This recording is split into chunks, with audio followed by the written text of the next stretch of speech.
Welcome. As you can see, I've come up with a name for my little video series here. I'm going to call this thing 9 Innings Pros, and what I'm going to be doing here is targeting the gamers amongst us who are playing this, the people who like to min-max and know what that means and really get the most out of every aspect of the game. So this episode, what I'm going to be doing is I'm going to be focusing on evaluating players, which ones to keep, which ones to combine, which ones you should be upgrading, and looking into things like grade increases and which ones should be getting grade increases, etc. For example, let's say you've pulled a nice card like Aaron Hill here, but you're not sure whether you should be turning this guy into a diamond by grade increasing him because you have Pedroia already in place. So how are you going to be able to compare when one's a silver and one's a diamond? Let's break it down and show you exactly how to do that. So, the key to evaluating players in this game is understanding that everything is based off of the base card. And when I say base card, I mean that grayish card that isn't a bronze, silver, gold, or diamond card. Now, diamond player is going to be based off of it. Gold players all based off of the base card. The next thing to understand is that all base cards of this given player, such as Posey here, the 2015 Posey, if I drew another one of these cards, it would be identical. So all base cards of the same player of the same year are identical. The next important thing to understand is how leveling affects your player. Let's take a look at Ortiz to illustrate this. I'm going to open up Ortiz, and if I tap on his numbers on the card, it's going to open up his grade increase and his enhancements. Now the thing about enhancements is that they are very predictable. You get 3 points per level that you add to your player. Although you can't determine where those are going to be distributed, you always know that by a certain level you're going to have an exact amount of points. Let's take a look at this. As a quick reference, you can see that at level 10 you would have leveled up 9 times, and 9 times 3 is 27. This means you would have a total of 27 additional enhancement points or ability points spread across your scores of batting or pitching skills or whatever.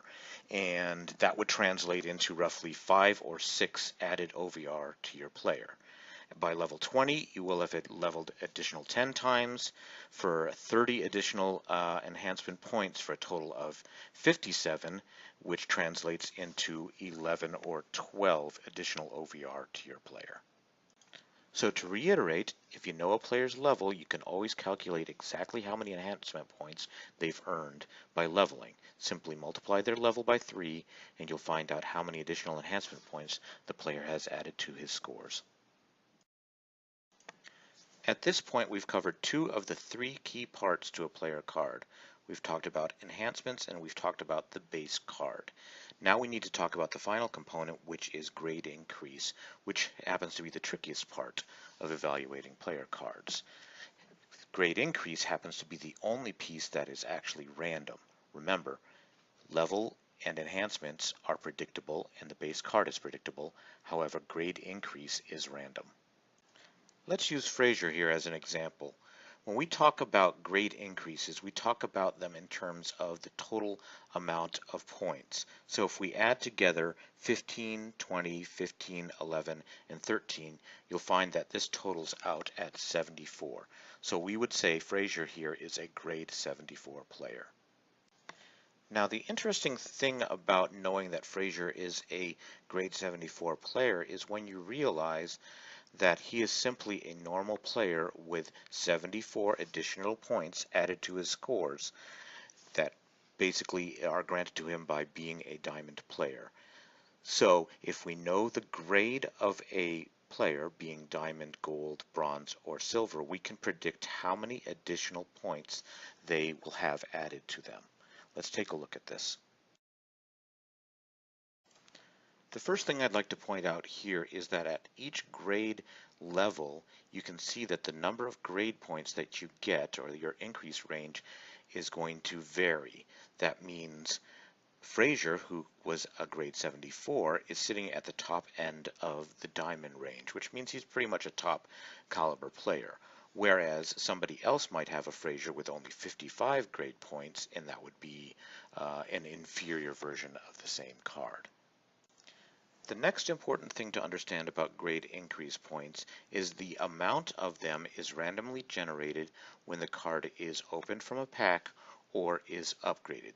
That means if you drew a bronze card, it would randomly get a value of 1 to 15 total grade increase points added to the card. Or if you opened a silver from a pack, it would get 20 to 30. Or if you applied an upgrade from a bronze to a silver, it would also get a number in the range of 20 to 30. The next point is very important when considering which players you want to perform a grade increase on.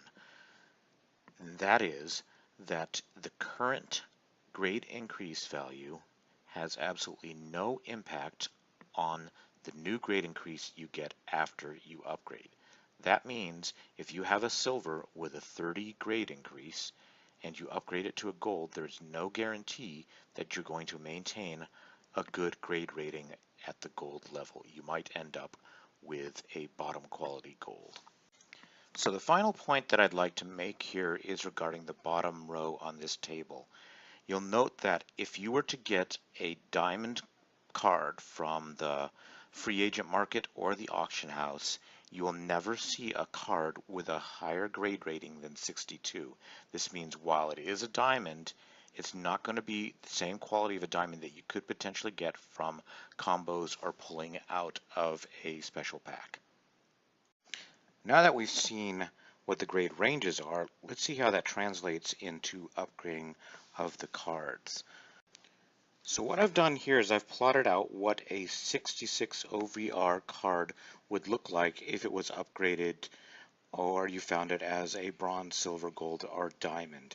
As you can see, at bronze you would find it at either a 68 or a 69 total OVR.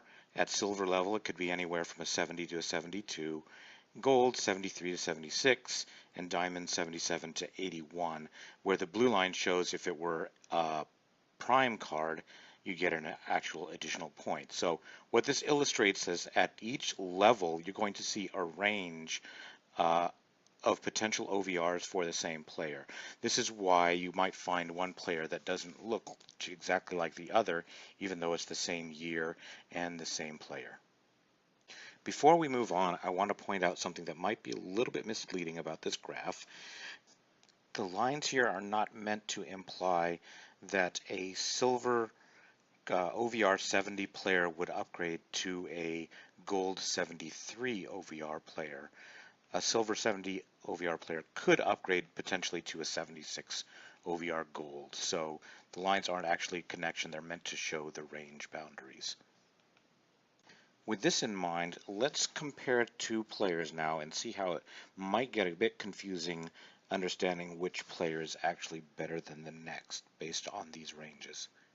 So what I've done here is I've plotted out what a 2016 Trout might upgrade as compared to a 2015 Rizzo. Trout's normal card for 2016 starts at a OVR 71, whereas Rizzo starts at OVR 70. Now, if you look at the silver level, you can see that you might find a silver Rizzo at OVR 76 and a silver Trout at OVR 75, which might lead you to believe that Rizzo is the better card to upgrade. However, understanding that even though Trout is OVR 75 at silver, that does not in any way limit him from upgrading to a gold of OVR 81. Whereas Rizzo, the top he could achieve would be OVR 80 at gold level. So that pretty much covers the key pieces that we need in order to evaluate a card. At this point, with all this information though, I really haven't shown you how to use it, so you might be a little bit confused or overwhelmed at what all this means or how to piece it together. But that is the subject for another video. For now, I'll go ahead and leave you with this summary slide that covers a lot of what we talked about already and a little bit more. And in my next video, I will break down some actual player evaluations and how to do some calculations and how to get something useful out of all this. So thanks for watching.